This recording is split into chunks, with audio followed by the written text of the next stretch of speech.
Assalamualaikum warahmatullahi wabarakatuh. Bismillahirrahmanirrahim. Alhamdulillahi rabbil alamin. Wassalatu wassalamu ala asyrafil anbiya wal mursalin Sayyidina wa maulana Muhammadin wa ala alihi wa sahbihi ajma'in. Rabbi shrah li sadri wa yassir li amri wahlul 'uqdatam min lisani yafqahu qawli. Amin. Amma ba'du. Wonten ngersanipun para alim ulama, para kiai, para kasepuhan ingkang saestu kaula hormati, kawan-kawan semuanya, alhamdulillah saya senang sekali. Rijalul Ansor itu sangat maju, sangat besar. Kenapa? Ini saya cerita saja karena saya ini bagian dari Ansor ya. Dulu itu di Ansor itu tidak ada divisi keislaman, itu enggak ada ya. Juga enggak ada divisi kepesantrenan, itu enggak ada. Eranya Gus Ipul, Gus Saiful, mantan wakil gubernur Jawa Timur, Saifullah Yusuf, Gus Ipul. Beliau dulunya ketua Ansor ya, beberapa periode, tapi itu tidak ada namanya divisi keislaman, itu tidak ada. Juga enggak ada divisi kepesantrenan. Baru ada itu di eranya Pak Nusron. Waktu itu Rois Suriahnya itu, Rois Suriah PBNU itu Gusmus. Sebetulnya bukan Gusmus, Mbah Sahal, tetapi Mbah Sahal waktu itu sudah uzur ya, banyak berhalangan karena kesehatan, sehingga praktis yang kita sewani itu Gusmus. Jadi nggak ada divisi keislaman, nggak ada divisi kepesantrenan. Nah, di era Pak Nusron itu ketika jadi ketua Ansor, maka dibentuklah ada namanya divisi kepesantrenan dan divisi keislaman. Ada itu. Kemudian ya baru kali itu ada, dulunya enggak ada. Dulunya enggak ada. Kita sowan kepada Gusmus. Ini gimana Gusmus? Boleh enggak ini? Boleh. Kalau misalnya divisi keislaman, divisi kepesantrenan Ansor itu bikin Bahsul Masail, itu boleh apa enggak? Boleh, kata Gusmus. Waktu itu beliau posisinya sebagai Rois Suriah, jadi direstui betul. Kata Gusmus begini, saya masih ingat, saya ikut. Jangankan Ansor, MWC yang di bawah-bawah aja punya hak untuk Bahsul Masail. Siapapun punya hak untuk Bahsul Masail. Maka kalau Ansor mau membuat Bahsul Masail, itu ya tidak bermasalah. Jadi divisi keislaman dan pesantren juga direstui. Divisi keislaman juga direstui. Ya semoga informasi ini sudah diterima dengan baik. Tapi kalau ini belum, ya semoga informasi ini bermanfaat. Amin ya rabbal alamin. Biar semangat kita ini. Itu sejarahnya itu. Kenapa saya tahu? Nah, karena saya ketua pertamanya.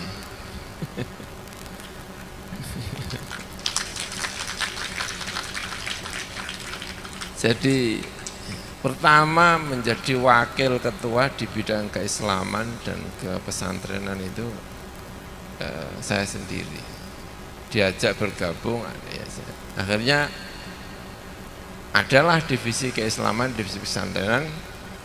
salah satu tugasnya itu adalah menyiapkan kader-kader Ansor di kemudian hari untuk menjadi Rais Syuriah Nahdlatul Ulama.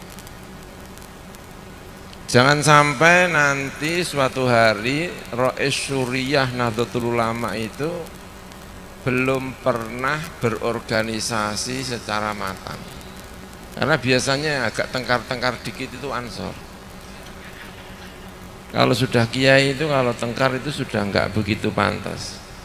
Jadi nanti kalau jadi Rais Syuriah itu sudah pernah tengkar. Itu kan tanya itu gitu. Tengkar itu bukan maknanya yang negatif ya, maknanya yang positif. Itu kalau misalnya yang agak tengkar-tengkar dikit itu Ansor kan agak pantas daripada yang tengkar kiainya kan. Jadi itu harapannya. Jadi sudah matang ketika benar-benar di suatu saat nanti jadi Rais Syuriah. Karena sudah lama di Rijalul Ansor, karena sudah lama di Ansor dan posisinya berada di divisi kepesantrenan dan keislaman, maka harapannya itu nantinya sudah matang ketika benar-benar sudah menjadi Rais Syuriah. Itu harapannya. Nah kemudian ya ini orang itu kalau bicara mengenai Ansor itu yang dikenal itu Banser. Pokoknya kalau Ansor itu dikenal di luar itu Banser. Ya sekarang mungkin enggak ya, tapi beberapa periode kalau sudah bicara Ansor itu taunya itu apa? Banser. Bahkan Banser itu bisa-bisa lebih besar daripada Ansornya.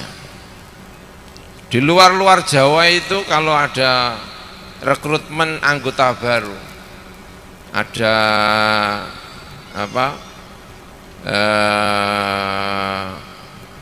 apa itu namanya ya,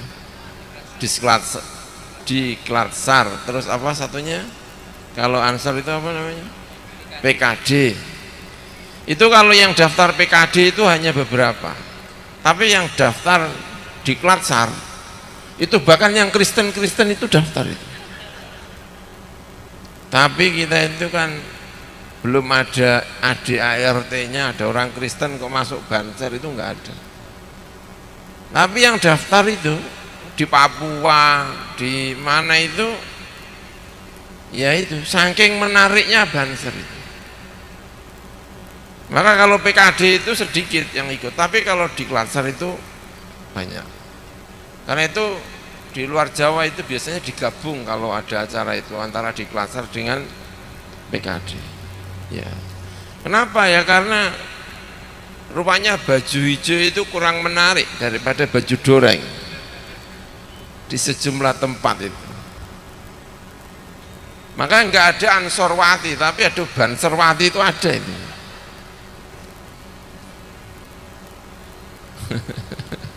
Saya nggak tahu kenapa kok tertarik itu ya, luar biasa ya. Nah, jadi image-nya itu adalah kalau sudah bicara Ansor itu Banser. Nah di periode yang sama itu pimpinan-pimpinan Ansor waktu itu kepengen mengubah image Ansor itu tidak hanya soal Banser, tetapi juga soal calon-calon Rais Syuriah di masa depan. Karena itulah dibikin Rijalul Ansor. Ketua pertamanya itu saya itu. Ketua Rijalul Ansor Pusat. Tujuannya apa? Pertama mengajak zikir, yang kedua mengajak bahsul masail. Kader-kader bahsul masail Nahdlatul Ulama Syuriah itu harapannya juga sama. Mereka ini dikader di Ansor. Sebelum bahsul masail di pusat, di NU itu harapannya sudah matang Bahsul Masail di Ansor. Seharusnya dulunya cita-citanya seperti itu, berharap Bahsul Masail. Ya, dulu kami itu sering Bahsul Masail. Pernah Bahsul Masail di Jombang, Rijalul Ansor, ya pokoknya Ansor pesantren di Jalan itu. Pernah di Jakarta, pernah di suatu saat mungkin kumpulan keputusannya akan kita ini kan terbitkan atau kita kumpulkan kembali, karena keputusan itu menarik, termasuk yang geger di Jakarta itu soal Ahok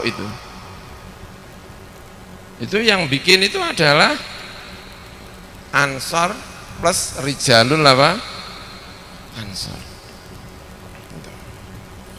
Nah, kawan-kawan semuanya ya, salah satu harapan besar, dan itu semoga ada di dalam hati kita semuanya itu ya, itu Nabi itu sangat menghormati terhadap umat yang datang berikut. Dan ini kawan-kawan saya berharap ada di dalam hati kita semuanya. Karena dalam riwayat Muslim itu, dan ini yang salah satu yang menginspirasi kita sebetulnya ya, waktu itu ya, Nabi itu datang ke Makbaroh. Menurut sebuah catatan, Makbaroh itu yang dimaksud adalah Uhud, bukan Makbaroh Baqi, tapi Makbaroh apa? Uhud. Karena waktu itu beliau Kanjeng Nabi, menurut catatan yang saya baca, Kanjeng Nabi itu sedang ziarah kepada pamannya yaitu Hamzah. Kondur dari Uhud, Kanjeng Nabi itu berkata kepada sahabat-sahabatnya, kalimatnya apa gitu ya, saya juga agak lupa. Pokoknya kalimatnya itu saya kangen atau apa gitu kepada ikhwani, kepada teman-teman. Kanjeng Nabi menyebut ikhwani, teman-teman. Lalu seorang sahabat itu bertanya kepada Kanjeng Nabi, alasna ikhwanaka ya Rasulullah, bukankah kami ini saudara-saudaramu Rasulullah? Jawab Kanjeng Nabi, la bal antum ashabi, kalau kamu itu namanya sahabatku. Waman ikhwanuka ya Rasul, kalau saudara-saudaramu itu siapa Kanjeng Nabi? Mereka adalah orang-orang yang datang di kemudian hari, amanubi walam yaroni, mereka itu iman kepadaku tapi mereka tidak pernah lihat kepadaku. Dan kami meyakini bahwa itu adalah muslim-muslim Indonesia. Muslim-muslim Indonesia ini disebut Kanjeng Nabi sebagai ikhwani. Abu Ubaidah Al-Jarrah dalam riwayat yang menurut banyak ulama dianggap sahih sanadnya, Abu Ubaidah Al-Jarrah itu berkata kepada Kanjeng Nabi, apakah ada orang yang lebih baik daripada kami? Hal ahadun khairun minna, apakah ada seorang pun yang lebih baik daripada kita? Aman nabika wajahadna ma'aka, kami ini iman kepada engkau Rasulullah, dan kami ini jihad kepadamu Rasulullah, jihad bersamamu Rasulullah. Jawaban Kanjeng Nabi itu ada yang lebih baik daripada kamu. Siapa? Lam ya'tu ba'd alladzina amanu bihi wa lam yarun. Orang yang lebih baik daripada kamu sekalian ini adalah mereka yang iman kepadaku, penggaweane nek diterusno, tapi ini bukan kalimatnya Kanjeng Nabi, nek diterusno ya kan, penggaweane solawat, cintanya kepada Kanjeng Nabi itu luar biasa, tapi mereka tidak pernah melihat diriku. Dan kami juga meyakini bahwa di antara mereka yang disebut Kanjeng Nabi lebih baik daripada sahabat-sahabat itu, tentu lebih baik itu tidak maksudnya semuanya lebih baik, tapi dalam satu sisi ini itu kata Kanjeng Nabi itu lebih baik. tidak pernah melihat Kanjeng Nabi tapi iman ke Kanjeng Nabi. Itu bagi Kanjeng Nabi ini sebuah keistimewaan, luar biasa keistimewaannya. Dan itu yang menginspirasi kami bahwa ini adalah umat yang sangat dihargai oleh Kanjeng Nabi Muhammad Sallallahu Alaihi Wasallam. Maka rasanya berdosa kalau kita ini tidak bangga sebagai Muslim Indonesia. Kalau Kanjeng Nabi saja membanggakan kita, kenapa kita tidak bangga kepada diri kita? Karena itu cita-cita kami itu waktu itu ya, kami semangatnya ya, semoga semangatnya itu menular. Semangatnya itu adalah bahwa kita ini Muslim Indonesia, bangga dengan keislaman kita, bangga dengan keindonesiaan kita. Kalau ada masalah-masalah apapun yang berkaitan dengan agama, permasalahan apapun yang ditanyakan tentang konsep agamanya seperti apa, kita sebisa-bisanya memberi fatwa kepada diri kita sendiri. Sebaiknya kita tidak minta fatwa kepada orang-orang di luar sana. Harapannya Muslim Indonesia itu boleh belajar di mana saja, tetapi ketika pulang dia harus menjadi orang Indonesia, bukan menjadi kader Muslim di luar sana. Ada Muslim yang belajar ke Amerika, pulang ke Indonesia, dia bukan anak buahnya Amerika, dia adalah Muslim Indonesia. Saya belajar lama di Al-Azhar, tapi harapannya ketika pulang ke Indonesia, kami bukan bagian anak buah dari Al-Azhar. Kami adalah murid-murid Al-Azhar, tetapi kami adalah Muslim Indonesia. Itu harapannya. Maka kita minta berkali-kali kepada kader-kader itu, kalau ada masalah-masalah, jangan minta fatwa kepada orang di luar sana, mintalah fatwa kepada diri kita sendiri, ulama-ulama kita sendiri. Banggalah kepada ulama-ulama kita sendiri, mereka lebih tahu tentang kondisi Indonesia. Maka aneh kalau ada persoalan-persoalan Indonesia terjadi di Indonesia untuk kemaslahatan Indonesia, dimintakan fatwa kepada ulama-ulama Saudi. Karena sebagian Muslim kita itu kalau ada masalah-masalah ditanyakan kepada bagaimana ulama Saudi pendapatnya, bagaimana pendapatnya ulama Al-Azhar, bagaimana pendapatnya ulama Yaman. Tidak, kita berusaha untuk menjawab persoalan-persoalan kita sendiri karena kita yang lebih tahu tentang persoalan kita. Itu harapannya. Karena itu satu-satunya cara adalah kita harus benar-benar pinter, benar-benar perfect. Kita boleh bertanya kepada siapapun, kita boleh minta pendapat kepada siapapun, tapi keputusan akhir itu harus di tangan para ulama-ulama Indonesia itu sendiri. Enggak ada ceritanya konflik di Mesir ditanyakan kepada ulama Indonesia. Enggak ada konflik di Saudi ditanyakan kepada ulama Indonesia. Enggak ada.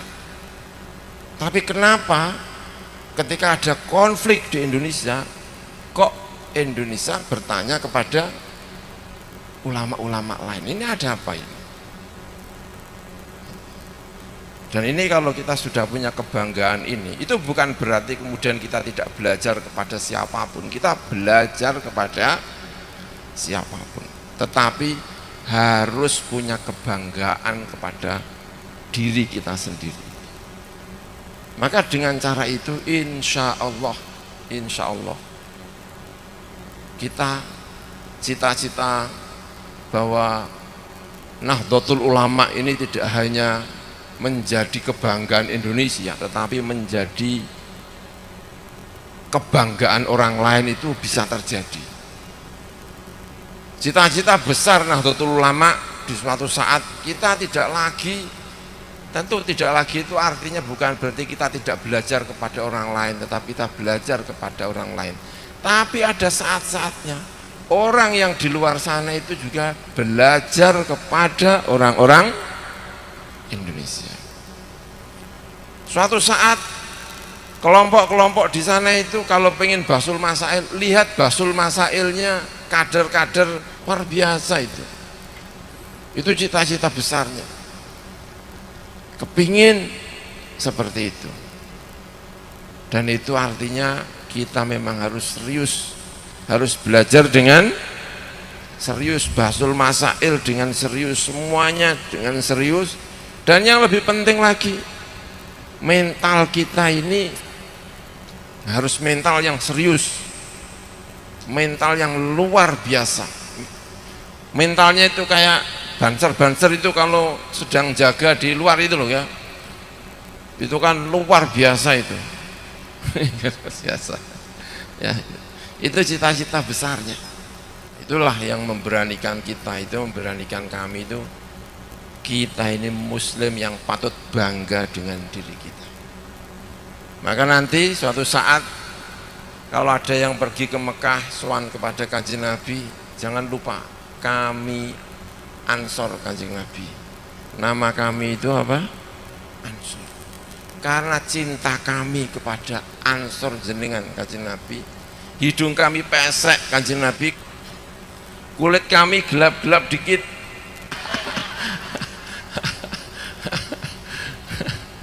kulitnya agak gelap-gelap dikit, tapi itu tidak masalah.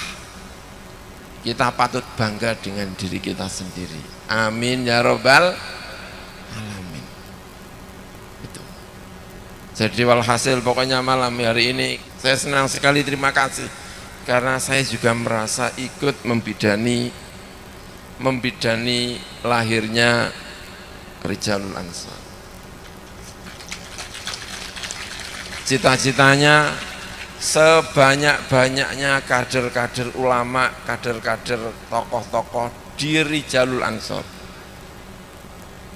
Kita kepingin kita ini ahli di bidang basul masail, ahli di bidang keagamaan. Masa depan keagamaan di Indonesia ini harapannya berada di tangan Rijalul Ansor.